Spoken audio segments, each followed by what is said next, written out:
So I want to give you a closer look at the Race Icon bike helmet mirror, which is this. And I have it attached to my skateboard helmet, which I use for riding my electric unicycle. But of course, it works for that, but it also works great for bicycle helmets. And I'll show you the difference here in a bit. First thing to discuss is the primary fault of this mirror, but which is easily corrected for, and that's the fact that the mirror falls out. And you've probably seen some of the other reviewer comments that say the same thing. I've had this for 3 months. I use it multiple times every week, and over that time period it's popped out 3 times. And always when it's been sitting in the car for a period of time, maybe the heat or the cold contributes to it popping out. But the reason is pretty simple to understand. The back of the mirror has this self-adhesive, double stick tape on it. It's pretty sticky. But where it mounts to is hollow, except for these these intersecting concentric rings. So the only part that sticks to the back of the mirror are these little edges. So there's not much surface for the sticky tape to adhere to, and that's why it pops out. So that's a bad design. I'm going to fix that today finally by just putting mixing up some 5-minute epoxy in here, and then putting this in, and it'll never come out again. The mirror mounts to the inside, to the side of your helmet. Now I've been using this again for 3 months on this skateboard helmet, which has much more of a curve to it. There really aren't any straight sections, whereas a bicycle helmet on the sides you have straighter sections, and this should fit much more securely. But yeah, even under this suboptimal situation with the skateboard helmet, it's held pretty good for 3 months of solid use. But I'm not. This position's been working great for me, so I'm just gonna. And when I fix the mirror with the epoxy, I'm gonna put a little bit of epoxy here too, to make this a permanent attachment to my helmet. Okay, let's talk about some of the great features on this mirror.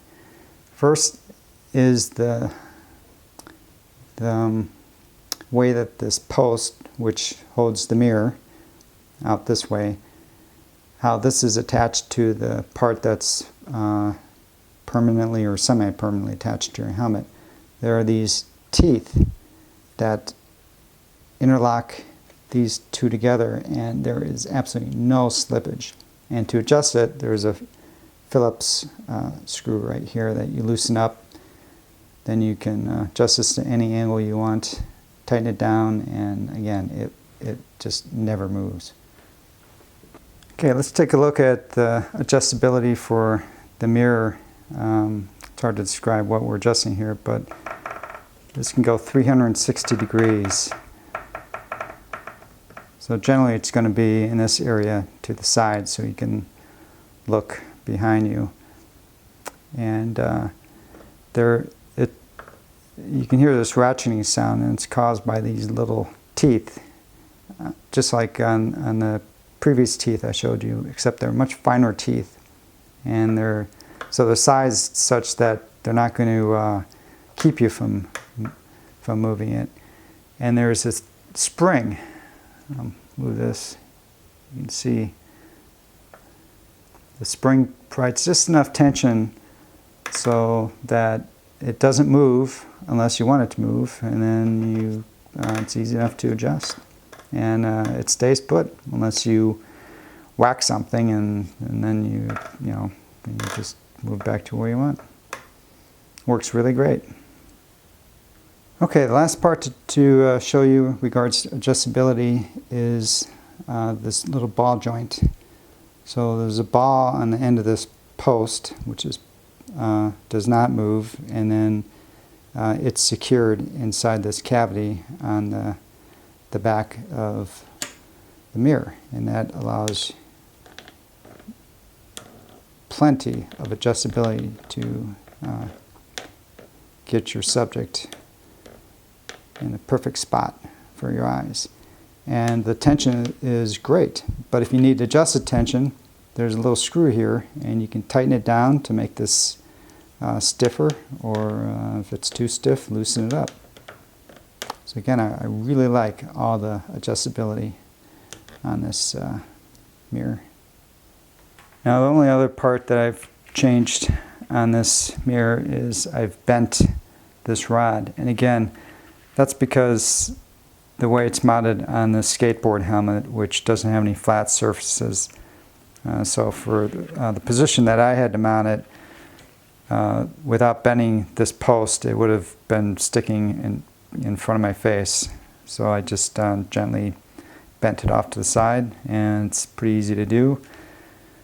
So that might be something you'll end up also doing if you buy this mirror. Well, in summary, I think this is a great mirror, except for the fault with the mirror popping out. But again, I think that's easy to fix with some epoxy or some other kind of glue.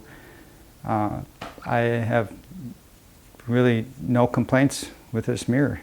Again, I love the adjustability to get it just where you want it, and it's been holding up great for me for the last 3 months.